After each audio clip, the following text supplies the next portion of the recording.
Yeah, it has been hard. Now the weather has been pretty easy here. It's been pretty tranquil weather, nice dry conditions. Right now, that is the case outside. You're looking at a live view of the St. Pete Pier there. Temperatures are currently in the lower 80s, closer to the coast.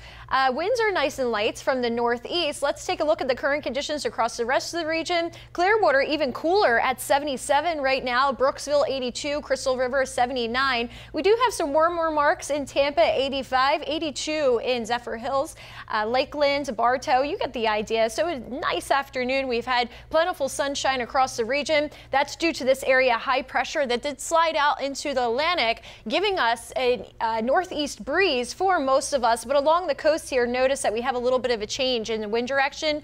Normally during our rainy season, that would produce a shower, but it's been so dry that we haven't seen much rain. Now you can find rain along this stalled out stationary front. This front will approach our region as we move into the beginning of this week and basically close out October, increasing those wind speeds a little bit closer to home here. Again, thanks to that moisture that's driving in from the Atlantic. We do have a few showers that have been just brushing against the southern end of Highlands County and moving into DeSoto County, really southwest Florida, seeing the rain for today. The rest of us really just seeing high cloud cover. So next 12 hours here, temperatures will eventually drop down into the upper 60s. Another mild night, but the atmosphere did just adjust just a bit. So we're not going to have as widespread fog as we had this morning. But again, patchy fog definitely possible due to those milder temperatures and those lighter winds. Here's the visibility. You will notice some changes if anybody joined us yesterday. The fog, the visibility was much more reduced this morning. We're not really seeing that being a case for tomorrow morning. Now, that's not to say that we'll have perfectly clear skies. Still expecting a little bit of fog out there, but not quite as widespread. Hey, look at this. We have sunset times that are changing as we start November. That's because we fall back, right? So we lose an hour. Turning those clocks back, that means the sun is setting a little bit earlier. I know nobody really likes that time of the year, but you do gain an extra hour of sleep there.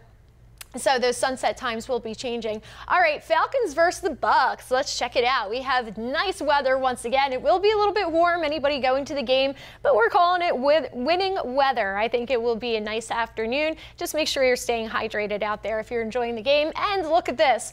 No new tropical cyclones expected to form in the next several days. Now, we have been looking at the GFS models. You can't just go off of one model run. The ensemble models have really been all over the place, but I will say lately we have seen the GFS indicating that something will form. We know that early November. We're good through October, by the way. But if something does form, it likely will take that typical origin path where we're seeing it push out to the northeast.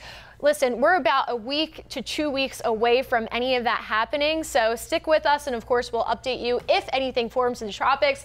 There's nothing out there right now to look at, so can't really talk about nothing when there's not much to see. 7-day forecast here, breezy conditions as that front begins to sink into our region. High pressure setting up behind that. That will create a warm Halloween, 87 for a daytime high. So make sure those trick-or-treaters are wearing a costume that's a little bit on the cooler side because that sunshine will be warm. Of course, again, we have fall back that's happening November 3rd. So mark that on your calendar as well.